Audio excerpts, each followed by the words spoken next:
I am 45 male and have a step kid, 15 female, with my wife.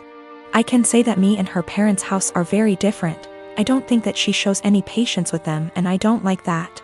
For some reason that I do not know, whenever she wants to punish her, she will make it seem like she is going out to do something or save the punishment for when she leaves for work, so it's my responsibility to punish her. I really don't like the idea of punishing kids that aren't mine. Don't get me wrong, I've been in her life since she was 4 and I love her to death. But it doesn't change the fact that they aren't my kids, and it seems like a major out of bounds thing to do. Again, I'm really not comfortable with doing that. She is a good kid and is really responsible, but I feel like my wife's parenting has made her feel like she has to be perfect, or else she will get punished. I've never actually punished her. Like I said, she's a really good kid, and no circumstances did I ever see that a punishment was necessary. For some context, my wife's punishment is taking away all of her belongings. I mean everything, like she'll close all apps on her phone, can't watch TV, can't go out after school, can't call friends. And all this because she got a C on a test, she put an assignment in late, etc. I really hate this. Being so hard on her isn't reasonable. She rarely ever does anything wrong. I mean, last year she probably had 2 assignments turned in late throughout the whole year. These things don't need such harsh punishments, they just need to be left off with a warning. And when she tells me to punish her, that's all I do. I give her a warning and she does just fine after that. I think a warning is even a stretch. Accidents happen, and overworking a kid isn't going to end well. I just tell her that if she needs help with school, I'd be happy to help so these don't happen. She's come to me a few times for it, but other than that, she's smart, and most of these were just her being overworked with school. My wife never caught on to this until the other day when I was talking to he about her school, because her mom said she got a report from her teacher that she wasn't focusing. Again, I didn't punish her, I just asked why she wasn't, and she said she was just tired from school and sports. I said that's fine, and if it's too much she doesn't have to go to sports this week because it's not like it mandatory. My wife overheard because she came back inside when she forgot something. She was mad at me, saying that it doesn't teach them a valuable lesson. I said it's been working just fine and she's too hard on her. She did the whole "I'm just a stepdad" said her way is torturing her kid. She's not focusing in class because she's trying to please everyone and get an A. So she'll stay up all night and overwork herself to do so, but then she's to blame when that didn't go right. She's not speaking to me now. My husband, 35 years old, does not have a car. He sold his old one to help pay for his brother's wedding. I did not agree on this, but he had this car before we got together, so it's a shared property. Besides that, I have my own car, so that did not affect me till my husband started complaining about having to commute to work and hangout places. He tried to get me to let him drive my car several times, but I stood firm and put a boundary, making him understand that my car will never be driven by him. One of the reasons why is because of how bad his driving is. His brother lives out of town. My husband asked if he could drive my car to the wedding, but I refused, but not because I'm not invited. Another story for another day, because like I said, my car is off limits. He threw a fit, calling me unreasonable to let him take public transportation because he can barely stand it for 10 minutes, let alone hours. I said it wasn't my problem, which irritated him but made him stop arguing about it. The day that he was supposed to travel out of town, I woke at 10 a.m. and couldn't find my car key. I went outside and couldn't find my car either. I was beyond pissed. I called him, and like I expected, he took it and was on his way to the other town. I lost it and told him I gave him no permission to take it for a whole 5 days, and said that if he won't turn around with it and come home, then I'd call the cops and report it missing. His response was, "You wouldn't dare do it 'cause you know what would happen." I hung up on him, then immediately called the police and told them about my situation. I did not tell them my husband took it because they'd think it's a family dispute and decide to not get involved. I just reported it missing. 2 hours later, I got a call from my husband saying he was back in town and was being held at our local police station. I went to the station and talked to the cops. My husband made a scene there, swearing over and over that I gave him permission to take it, and said I was acting out of jealousy and spite because he was going to attend a wedding that I was not invited to. I took my car and went home, but he had to stay a little longer.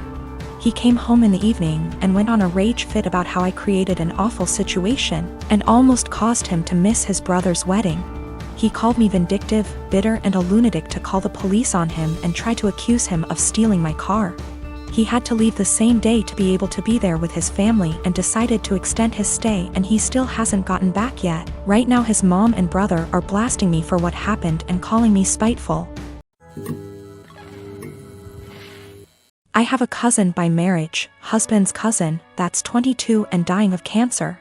It was always her dream to marry and be a mom, and now that's not going to happen. It's hard on everyone. She has a much older fiancé, 30 years, and they had a symbolic wedding so she could have the experience. They started looking for ways to get access to a baby that she could take care of and experience some level of child care that way.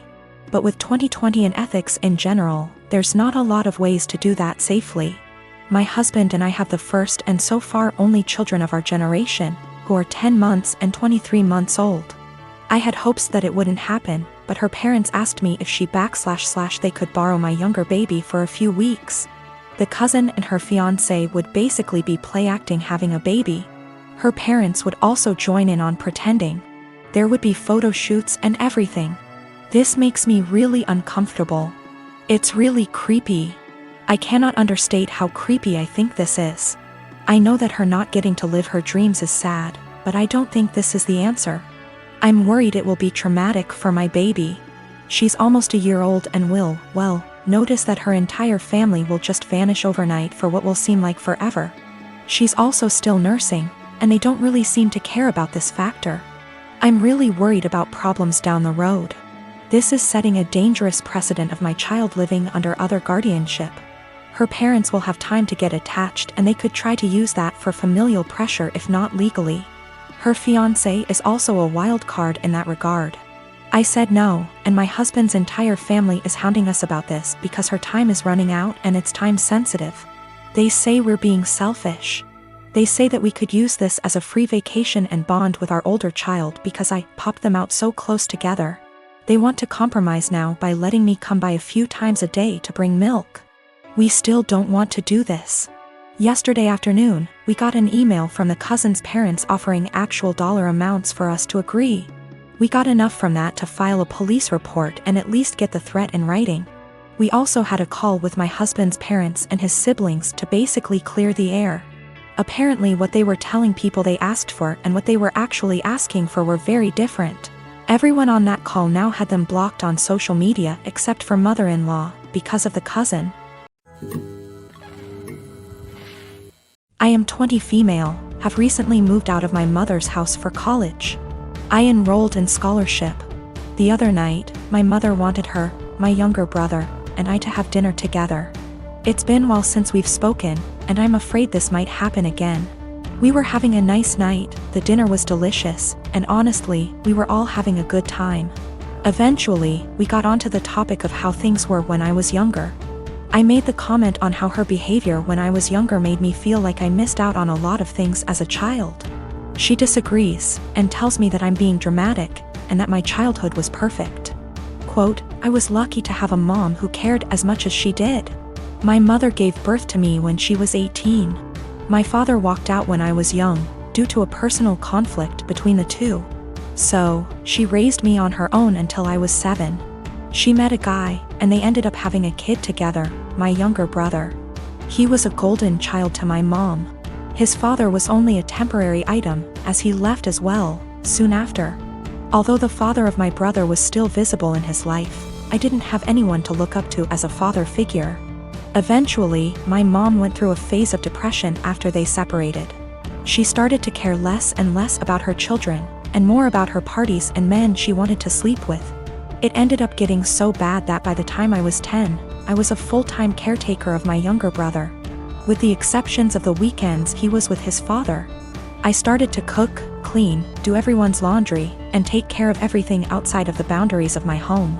From ages 13 to 15 I began missing out and losing good friends because I wasn't able to participate in any activity related to anyone else. I didn't get a car or a phone until I was 18, and even then I wasn't allowed to leave my house. I graduated senior year with flying colors and ended up getting a scholarship to a really good college. I took this opportunity not only to focus on myself, but to also help my mother realize that I was not going to be around forever.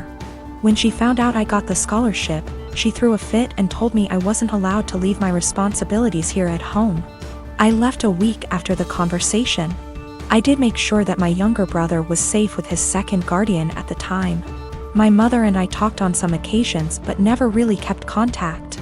We got together, and you know the story. She told me I am an asshole for saying that she never really took care of me or my younger brother. I told her that eventually, she will need to get help and stop victimizing herself. But I'm starting to feel guilty, and that maybe I was dramatic after all. I've officially decided that I no longer need my mother in my life at this point in time. I'm now going to only focus on myself, and working towards a successful career in law. Of course, my mom won't take it well, but it won't really matter to her in the long run. Her children never really mattered to her. I'm going to stay in contact with my younger brother, though. I'm going to make sure that he doesn't possibly go through the same amount of trauma I did.